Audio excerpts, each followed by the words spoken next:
In the name of Allah who is the most merciful and बेनेफिशेंट।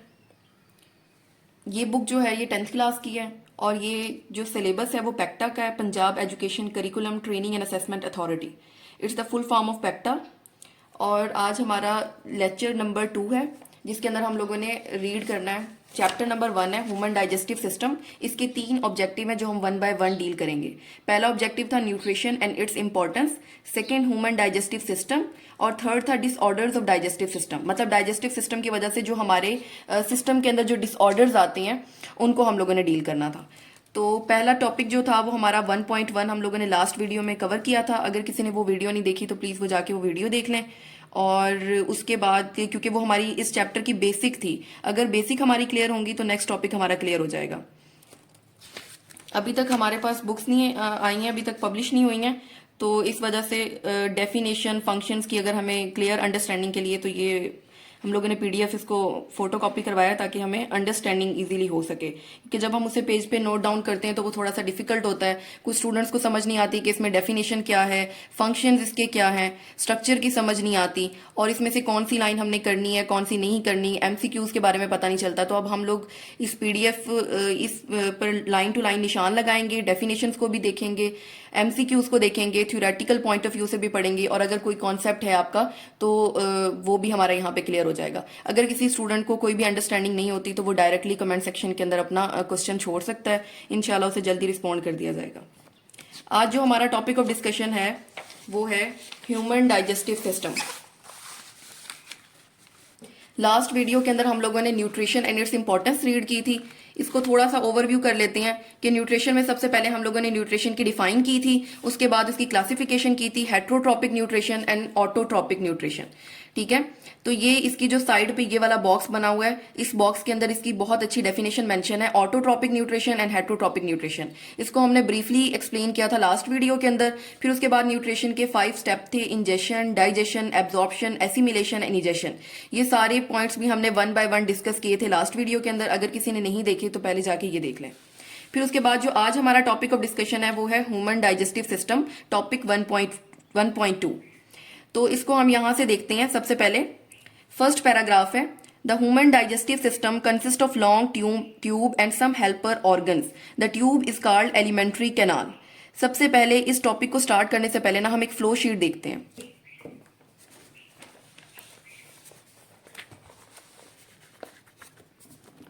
जब भी आप food का इंटेक करते हो, फॉर एग्जाम्पल आपके पास फूड है, फूड का जब आप इंटेक करते हो तो आपको पता होना चाहिए कि ये फूड हमारी बॉडी के अंदर कौन कौन से पोर्शन से गुजर कर जाता है। जब आपको पता होगा कि ये फूड आपके किस किस पोर्शन से मूव कर रहा है तो आपको क्लियर अंडरस्टैंडिंग हो जाएगी कि हमारी बॉडी के अंदर फूड का जो पाथवे है वो क्या है। सबसे पहले आपके पास फूड था, आपने उस फूड का इंटेक किया। जब आप फूड का इंटेक करते हो तो वो आपकी बॉडी के अंदर जाता है। तो वो कौन सा ट्रैक फॉलो करता है? सबसे पहले वो आपकी ओरल कैविटी के अंदर जाता है। फूड आपकी ओरल कैविटी के अंदर जाता है। ओरल कैविटी का जो दूसरा नाम होता है वो माउथ कैविटी भी होता है। ठीक है, इज इट क्लियर? मतलब आपने फूड का जो भी इंटेक किया है वो सबसे पहले आपकी ओरल कैविटी के अंदर जाएगा और आपकी डाइजेशन ओरल कैविटी से ही स्टार्ट हो जाएगी। ओरल कैविटी से वो आपके फेरिंक्स में जाएगा, फेरिंक्स में जाएगा। फिर उसके बाद वो एसोफेगस के अंदर जाएगा, एसोफेगस से वो आपके स्टमक के अंदर जाएगा, स्टमक से आपकी स्मॉल इंटेस्टाइन के अंदर जाएगा, स्मॉल इंटेस्टाइन से वो आपकी लार्ज इंटेस्टाइन तक जाएगा, लार्ज इंटेस्टाइन से वो आपके रेक्टम में जाएगा और रेक्टम से आपके एनएस के अंदर जाएगा। अगर आपको ये पाथवे अच्छे से प्रिपेयर हो जाता है तो आपको ये चैप्टर अंडरस्टैंड करने में बिल्कुल भी डिफिकल्टी नहीं होगी। ठीक है, आपने फूड का इंटेक किया, वो आपकी ओरल कैविटी के अंदर जाएगा, ओरल कैविटी से वो आपके फेरिंक्स में जाएगा, फेरिंक्स से वो आपके एसोफेगस के अंदर जाएगा, एसोफेगस से वो आपके स्टमक के अंदर, स्टमक से स्मॉल इंटेस्टाइन के अंदर और स्मॉल इंटेस्टाइन से लार्ज इंटेस्टाइन के अंदर जाएगा और लार्ज इंटेस्टाइन से आपके रेक्टम में जाएगा और रेक्टम से आपके एनएस में जाएगा। ये हमारी बॉडी के अंदर सबसे लॉन्ग ट्यूब होती है। ठीक है, लॉन्ग ट्यूब होती है और इस लॉन्ग ट्यूब को हम लोग एलिमेंट्री कैनाल कहते हैं। ठीक है, एलिमेंट्री कैनाल कहते हैं, एलिमेंट्री कैनाल भी कहते हैं, डाइजेस्टिव कैनाल भी कहते हैं, क्योंकि डाइजेशन हो रही होती है। डाइजेशन हमारी माउथ से स्टार्ट हो जाती है और हमारे रेक्टम तक और एनएस तक हमारी डाइजेशन होती है और फिर उसके बाद हमारी बॉडी से एक्सक्रीशन हो जाती है। जब मतलब आपने फूड का इंटेक किया तो वो ये फॉलोइंग पाथवे जो है वो इसको कवर करके आपके एनएस तक जाता है और इस लॉन्ग ट्यूब को क्या कहते हैं, एलिमेंट्री कैनाल कहते हैं।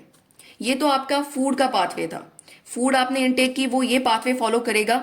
अब अगर फॉर एग्जाम्पल आपने एयर का इंटेक किया, ठीक है, एयर का इंटेक किया,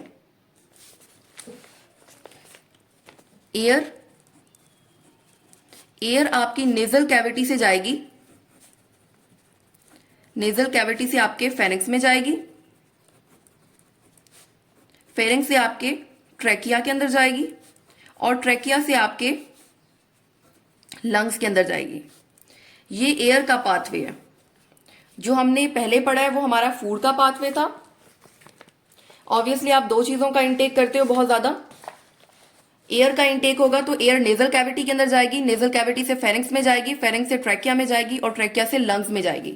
और फूड का पाथवे जो हमने पहले रीड किया है, और ये एक इंपॉर्टेंट शॉर्ट क्वेश्चन भी है और ये इंपॉर्टेंट इन्फॉर्मेशन भी है कि आपको पता होना चाहिए कि आपके फूड जो है कौन सा ट्रैक फॉलो करती है आपकी बॉडी के अंदर और एयर कौन सा ट्रैक फॉलो करती है। अब एक चीज हमने यहाँ पर डिफरेंस देखना है कि फूड के अंदर भी फेरिंक्स आ रहा है और एयर वाले पोर्शन के अंदर भी फेरिंक्स आ रहा है। तो फेरिंक्स एक ऐसा कॉमन पैसेजवे है, ये एक ऐसा कॉमन पैसेजवे है जहां से फूड भी पास होती है और जहां से एयर भी पास होती है। ये फूड को भी पास करता है और एयर को भी पास करता है, लेकिन जो एसोफेगस होता है ये सिर्फ फूड के लिए स्पेसिफाइड है। यहां सिर्फ हमारी फूड पास होगी, यहां पर एयर नहीं जा सकती। और जो ट्रैकिया वाला पोर्शन है यहां पर सिर्फ हमारी एयर जा सकती है, फूड नहीं जा सकती। ट्रैकिया को इसीलिए हम लोग विंड पाइप भी कहते हैं, विंड पाइप भी कहते हैं। ये मैंने आपको क्लियर डिस्क्रिप्शन इस वजह से बताई है ताकि हमें क्लियर अंडरस्टैंडिंग हो कि फूड हमारी कहाँ से मूव करती है और एयर का जो ट्रैक है वो क्या है। जब हमारी इसके बारे में क्लियर अंडरस्टैंडिंग होगी तो मजीद आगे समझने में भी आसानी होगी। ये एक इंपॉर्टेंट शॉर्ट क्वेश्चन भी है, इंपॉर्टेंट एससीक्यूज है, इंपॉर्टेंट एमसीक्यूज है। वो आपसे पूछ सकते हैं कि draw the flow sheet diagram how the food enters in our mouth and how they follow the track of food. ये देखें, human digestive system consist of long tube. इसी लॉन्ग ट्यूब को उन्होंने एलिमेंट्री कैनाल कहा है और हमने जैसा कि पढ़ा है कि ये स्टार्ट होती है, it starts at the mouth and and at the NS. Mouth से स्टार्ट हुई है, ऑरल कैविटी, माउथ कैविटी से स्टार्ट हुई है और एंड हुई है हमारे एनएस पर जाकर। जो है एसेसरी ऑर्गन्स, एसेसरी ऑर्गन्स वो ऑर्गन्स होते हैं जो डायरेक्टली तो एलिमेंट्री कैनाल के साथ उनका कोई कनेक्शन नहीं होता, लेकिन वो इनडायरेक्टली अपना रोल, इंपॉर्टेंट रोल प्ले कर रहे होते हैं। वो अपने जूसेस को और अपने केमिकल्स को एलिमेंट्री कैनाल के अंदर रिलीज करते हैं और वो डाइजेशन के अंदर हेल्प करते हैं। एसेसरी ऑर्गन्स कौन से ऑर्गन होते हैं? सलाइवरी ग्लैंड, लीवर हो गया और पेनक्रियाज हो गए। ये जो है अपनी सिक्रीशंस को इनडायरेक्टली एलिमेंट्री कैनाल के अंदर सिक्रीट करते हैं और ये डाइजेशन के अंदर हेल्प करते हैं। तो इस पैराग्राफ के अंदर से आपको एलिमेंट्री कैनाल के बारे में पता होना चाहिए और डिफाइन एलिमेंट्री कैनाल एक इंपॉर्टेंट एससीक्यूज है। आपको पता होना चाहिए कि ये स्टार्ट कहां से होती है। ऑब्वियसली माउथ से स्टार्ट होती है और कहां पर एंड होती है? एनएस पर एंड होती है। ठीक है, इसके दो पोर्शन है, एक पोर्शन है लॉन्ग ट्यूब और दूसरा है एसेसरी ऑर्गन्स। ये आपको पता चल गया। एलिमेंट्री कैनाल की डेफिनेशन आपको आनी चाहिए और ये कहां से स्टार्ट हो रही है? माउथ से स्टार्ट होती है और एनएस पे एंड होती है। फिर आपको एसेसरी ऑर्गन्स के बारे में पता होना चाहिए। पहला है सलाइवरी ग्लैंड, दूसरा है लीवर, तीसरा है पेनक्रियास। इनका फंक्शन क्या होता है? ये अपने जूसेस को एलिमेंट्री कैनाल के अंदर सेंड करते हैं, ये इसका फंक्शन है। और ये एलिमेंट्री कैनाल के अंदर जाकर क्या करते हैं? डाइजेशन के अंदर हेल्प करते हैं। ठीक है, ये वाला पैराग्राफ हमारा कंप्लीट हो गया। उसके बाद हम स्टार्ट करेंगे ओरल कैविटी। अब इस पूरे चैप्टर का एक फ्लो शीट देखें, यहां से हमें बहुत क्लियर अंडरस्टैंडिंग होगी कि अब देखें, हमने पहले ओवरव्यू लिया कि एलिमेंट्री कैनाल बेसिकली क्या थी। तो अब हम स्टार्ट करेंगे ओरल कैविटी क्या होती है। ओरल कैविटी के अंदर डाइजेशन बेसिकली होती किस तरीके से है, क्या क्या प्रोसेसेस होते हैं हमारे ओरल कैविटी के अंदर, ये हम डिटेल से डिस्कस करेंगे। फिर उसके बाद नेक्स्ट वीडियो में हम लोग फेरिंक्स को रीड करेंगे, फिर एसोफेगस को, फिर स्टमक को, फिर उसके बाद हम लोग स्मॉल इंटेस्टाइन को रीड करेंगे, फिर हम लार्ज इंटेस्टाइन को रीड करेंगे और देन हम रेक्टम को और एनएस को। इसके बाद हमारा चैप्टर एंड हो जाएगा। फिर हमारा एक लास्ट ऑब्जेक्टिव रह जाएगा जिसमें हम लोग डिसऑर्डर्स को रीड करेंगे और डिसऑर्डर्स को रीड करने के बाद हमारा ये चैप्टर बिल्कुल कंप्लीट हो जाएगा इंशाल्लाह। अब स्टार्ट करते हैं हम लोग ओरल कैविटी को। ओरल कैविटी बेसिकली क्या होती है? ओरल कैविटी जिसका हमने दूसरा नाम रखा था माउथ कैविटी।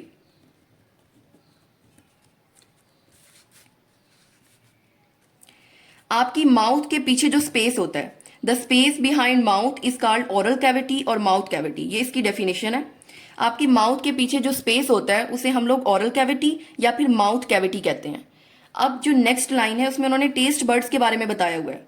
जब हम खाना खाते हैं तो हम लोग डिफ्रेंशिएट करते हैं टेस्ट को, ये मीठा है, ये नमकीन है, तो ये हमें कैसे पता चलता है? ये हमारे टेस्ट बर्ड होते हैं, हमारी टंग के ऊपर टेस्ट बर्ड प्रेजेंट होते हैं जो हमें बताते हैं कि इसका जो जायका है वो नमकीन है, मीठा है। तो ये टेस्ट बर्ड्स होते हैं। ये it contains taste bud on the surface of tongue, हमारी टंग की जो सरफेस होती है उसके ऊपर टेस्ट बर्ड प्रेजेंट होते हैं। टेस्ट बर्ड बेसिकली क्या करते हैं? ये हमें फूड का टेस्ट बताते हैं, ठीक है। ये टेस्ट बर्ड का फंक्शन हो गया, ये हमें टेस्ट ऑफ फूड बताते हैं। फिर उसके बाद यहां पर उन्होंने बताया हुआ है कि हमारी माउथ कैविटी के अंदर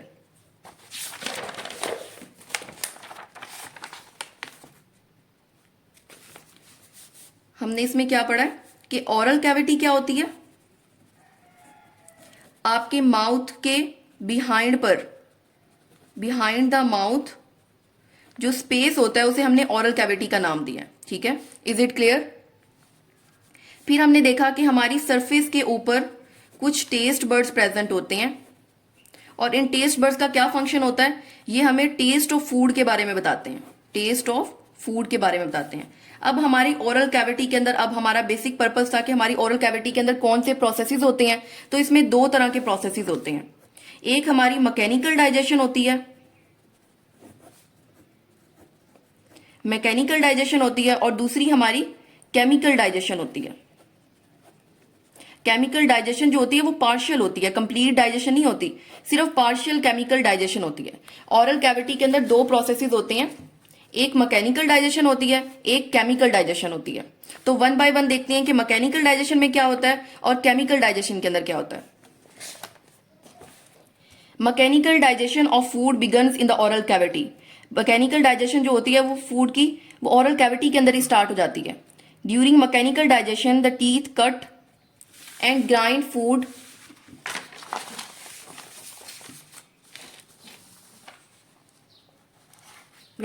इनटू स्मॉलर पीसेस। मतलब मैकेनिकल डाइजेशन के अंदर जो हमारे टीथ होते हैं वो फूड के कॉम्प्लेक्स पार्टिकल्स को छोटे छोटे पीसेस में कन्वर्ट कर देते हैं, और इसी का नाम उन्होंने दिया हुआ है मैकेनिकल डाइजेशन ऑफ फूड, ठीक है। उसके बाद है ओरल कैविटी के अंदर जो दूसरा प्रोसेस होता है वो होता है पार्शियल केमिकल डाइजेशन। पार्शियल का मतलब होता है आधा, कंप्लीट डाइजेशन नहीं हो रही हमारी, आधी डाइजेशन हो रही है, मतलब कि हाफ जो डाइजेशन है वो हमारी ओरल कैविटी के अंदर हो जाएगी। केमिकल डाइजेशन ऑफ कार्बोहाइड्रेट किसके थ्रू होती है? सलाइवरी ग्लैंड्स के थ्रू होती है, ठीक है। सलाइवरी से पता चल रहा है हमारे जो सलाइवा होता है, थूक जो होता है उसको हम इंग्लिश में सलाइवा कहते हैं, और जहां से वो सेक्रीट होता है तो उसको सलाइवरी ग्लैंड कहते हैं। कहीं पर भी आपकी बायो के अंदर, पूरी बुक के अंदर कहीं पर भी ग्लैंड का वर्ड आ जाएगा ना, तो इससे आपको समझ आ जानी चाहिए कि यहाँ पर किसी ना किसी चीज की सेक्रीशंस हो रही हैं, ठीक है। तो ये सलाइवरी ग्लैंड है तो ऑब्वियसली सलाइवा को सेक्रीट करेगा, और सलाइवा के जो होते हैं सलाइवरी ग्लैंड हमारी ओरल कैविटी के साथ अटैच होते हैं, और इनका जो फंक्शन होता है वो सलाइवा को सेक्रीट करना है, ठीक है। उसकी नेक्स्ट लाइन के अंदर इन्होंने कंपोजिशन ऑफ सलाइवा लिखा हुआ है, और ये एक इंपॉर्टेंट एमसीक्यूज है। हमें पता होना चाहिए कि सलाइवा की कंपोजिशन क्या है, सलाइवा में क्या क्या चीजें प्रेजेंट हैं। Water, mucus and digestive enzyme. Digestive enzyme का दूसरा नाम क्या है? Salivary amylase. सलाइवरी ग्लैंड जो है वो हमारे ओरल कैविटी के साथ अटैच है, और इनका फंक्शन क्या है? सलाइवा को सेक्रीट करना। अब सलाइवा की कंपोजिशन के अंदर तीन चीजें प्रेजेंट हैं, वाटर, म्यूकस और सलाइवरी अमाइलेज, जिसका नाम हमने, दूसरा नाम क्या है? Digestive enzyme. अब हम वन बाय वन देखते हैं कि वाटर का, म्यूकस का और सलाइवरी अमाइलेज का हमारी डाइजेशन के अंदर क्या रोल है। अब जब हम फूड का इनटेक करते हैं तो फूड जो है वो कॉम्प्लेक्स मॉलिक्यूल होता है, और फूड जो है वो बिल्कुल ड्राई होता है, वो हमारी फेरेंक्स के अंदर पुश नहीं हो सकता क्योंकि वो इतना हार्ड होता है कि वो आगे पुश नहीं हो सकता, ना आगे फर्दर हमारी एलिमेंट्री कैनाल के अंदर पास आउट हो सकता है। तो हमारे सलाइवा के अंदर जो वाटर और जो हमारा म्यूकस होता है ना, वो उसको मॉइस्चर कर देता है, ठीक है, और उसको सेमी सॉलिड में कन्वर्ट कर देता है, ठीक है, सेमी सॉलिड में कन्वर्ट कर देता है। और जो डाइजेस्टिव एंजाइम होता है वो हमारे फूड के, जो फूड होती है उसके अंदर जो स्टार्च के के मॉलिक्यूल्स होते हैं उसको माल्टोज के अंदर कन्वर्ट कर देता है। ठीक है, 1 बाय 1 फंक्शन लिखे हुए हैं। Water and mucus moisture the food pieces, water और म्यूकस जो होता है वो फूड के पीसीज को मॉइस्चर प्रोवाइड करता है, और स्लाइवरी अमाइलेज जो होता है वो हमारे स्टार्च को जो हमारी फूड के अंदर प्रेजेंट होती है उसे माल्टोज के अंदर कन्वर्ट कर देता है। अब आपकी बुक के जो ये साइड पे बॉक्स है, अपनी बुक के आपकी जो पूरी कंप्लीट बुक है, कोई भी चैप्टर है, आपने कोई भी बॉक्स को स्किप नहीं करना, क्योंकि जो मोस्टली एमसीक्यूज होते हैं वो इन्हीं बॉक्सेस से उठाए हुए होते हैं। ठीक है, हम लोग थ्योरी को तो देख लेते हैं लेकिन एमसीक्यूज को हम लोग स्किप कर देते हैं, बॉक्सेस को स्किप कर देते हैं, जिसकी वजह से हमारे एमसीक्यूज जो हैं वो बिल्कुल रह जाते हैं। तो अब हमने क्या पढ़ा इस पैराग्राफ के अंदर कि हमारे ग्लैंड्स जो हैं वो ऑरल कैविटी के साथ अटैच हैं, वो स्लाइवा को सिक्रीट करते हैं। फिर उसके बाद उसकी कंपोजिशन थी, और वाटर और म्यूकस का फंक्शन क्या था, ये वाटर और म्यूकस का फंक्शन है कि ये मॉइस्चर प्रोवाइड करते हैं। ये स्लाइवरी अमाइलेज का फंक्शन है। स्लाइवरी अमाइलेज जो है वो हमारी फूड के अंदर जो स्टार्च है उसे माल्टोज के अंदर कन्वर्ट करते हैं। अब यहाँ पर बॉक्स में स्टार्च की डेफिनेशन लिखी हुई है कि स्टार्च एक पॉलीसेक्राइड है। हमने बचपन से पढ़ते आए हैं कि मोनो जो होता है, जहां पर भी मोनो का वर्ड आ जाता है तो इट्स मीन्स कि वो 1 की बात कर रहे हैं। ठीक है, और अगर डाई है तो इट्स मीन्स 2, और अगर ट्राई है तो इट्स मीन्स 3, अगर पॉली है तो इसका मतलब है 3 या 3 से बहुत ज्यादा।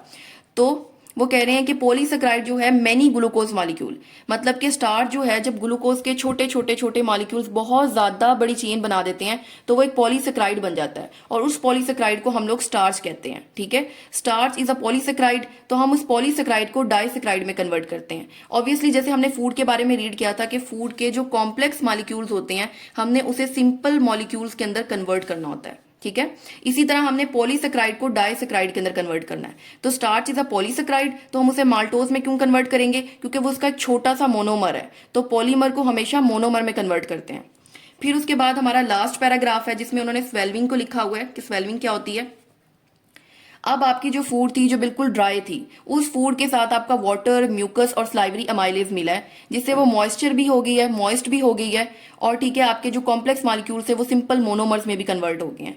तो अब वो क्या होगी, इजीली पुश हो जाएगी हमारे फेरिंग्स के अंदर। हमने वो ट्रैक पढ़ा था जिस ट्रैक के अंदर हमने देखा था कि जो फूड है ओरल कैविटी से वो फेरिंग्स में जाएगी। ठीक है, अब क्या है कि फिजिकल और केमिकल डाइजेशन, फिजिकल डाइजेशन भी हमारे ओरल कैविटी में थी और पार्शियल केमिकल डाइजेशन भी हमारी ओरल कैविटी के अंदर थी। ठीक है, आपने पार्शियल का लफ्ज जरूर मेंशन करना है, क्योंकि पार्शियली तो हमें बता रहा है कि हमारी जो ओरल कैविटी है उसमें कंप्लीट डाइजेशन नहीं हो रही, पार्शियल डाइजेशन हो रही है, हाफ डाइजेशन।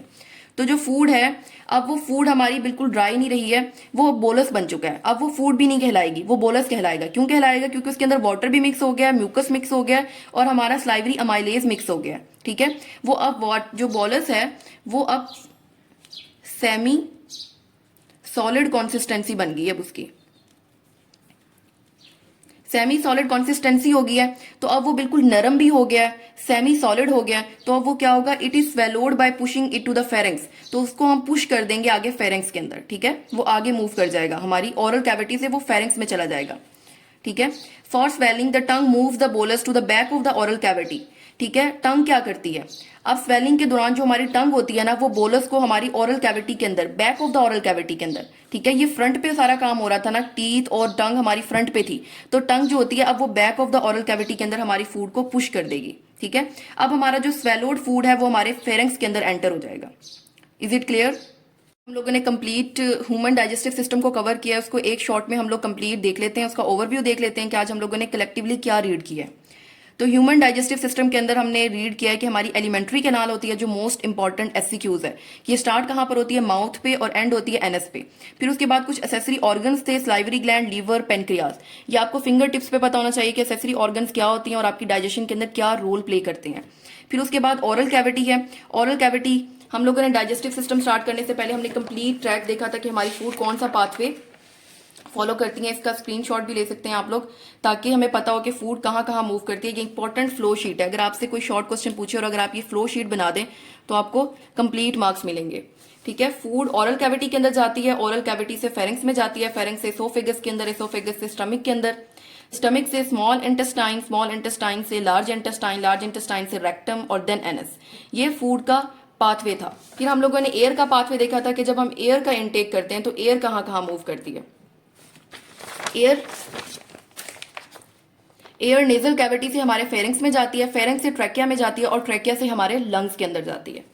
फिर उसके बाद हम लोगों ने हमने देखा था कि हमारी टंग की जो सरफेस होती है उस पर कुछ टेस्ट बर्ड्स होती हैं जो हमें फूड की डिफ्रेंसिएशन करवाते हैं। फिर ओरल कैविटी के अंदर हमारे दो तरह के प्रोसेस हो रहे थे। ओरल कैविटी के अंदर 2 टाइप के प्रोसेसेस हो रहे थे। एक तो मैकेनिकल डाइजेशन हो रही थी।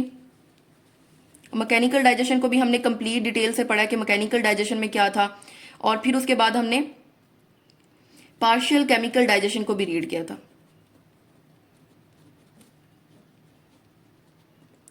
ये मैकेनिकल डाइजेशन की इंपॉर्टेंस लिखी हुई है कि मैकेनिकल डाइजेशन में क्या हो रहा था कि टीथ कटिंग कर रहे थे और ग्राइंडिंग कर रहे थे कॉम्प्लेक्स मॉलिक्यूल्स की। और यहां पर एक लाइन मेंशन है बॉक्स के अंदर, during this grinding tongue keeps the food between the teeth. ये टंग का रोल है। जब ग्राइंडिंग हो रही होती है तो टंग जो है हमारे टीथ को, जो हमारी फूड है उसको हमारे टीथ के दरमियान में रखता है। फिर नेक्स्ट पेज पर हम लोगों ने पार्शियल केमिकल डाइजेशन को रीड किया था। केमिकल डाइजेशन में हमारी कार्बोहाइड्रेट्स की ब्रेकडाउन हो रही थी स्लाइवरी ग्लैंड्स के थ्रू। फिर उसके बाद स्लाइवा की सिक्रीशन हुई स्लाइवरी ग्लैंड से, और स्लाइवा की कंपोजिशन को हमने रीड किया है। फिर उसके फर्दर फंक्शंस को हमने रीड किया है। फिर उसके बाद हमने देखा है कि हमारा स्टार्च जो है वो पॉलीसेक्राइड है और माल्टोज हमारा एक डाइसेक्राइड है। तो पॉलीसेक्राइड डाइसेक्राइड के अंदर कन्वर्ट होता है। ओरल कैविटी के अंदर जैसे कि हमने पढ़ा है कि फिजिकल और पार्शियल केमिकल डाइजेशन होती है। जब फिजिकल और पार्शियल केमिकल डाइजेशन कंप्लीट हो जाती है तो हमारा जो फूड होता है वो फूड नहीं रहता, क्योंकि फूड जो होता है वो ड्राई होता है। जब उसके अंदर वाटर, म्यूकस और डाइजेस्टिव एंजाइम मिल जाते हैं तो वो बोलस बन जाता है। ठीक है, ओरल कैविटी के अंदर बोलस की फॉर्मेशन हो जाती है। अब जो बोलस है वो हमारे फेरिंग्स के अंदर चला जाएगा। जो पुश करना होता है हमारे बोलस का फेरिंग्स के अंदर, इसे हम लोग स्वेलिंग कहते हैं। स्वेलिंग के दौरान जो हमारे टंग होती है वो हमारे बोलस को ओरल कैविटी के बैक पे पुश कर देती है, और हमारी जो फूड होती है वो हमारे फेरिंग्स के अंदर एंटर होती है। आज हम लोगों ने यही सारा टॉपिक क्लियर किया है। उसके बाद नेक्स्ट वीडियो के अंदर हम लोग फेरिंग्स को डील करेंगे, और नेक्स्ट वीडियो के अंदर हम लोग एसोफेगस को रीड करेंगे, और फिर नेक्स्ट हम लोग आगे फर्दर डील करेंगे।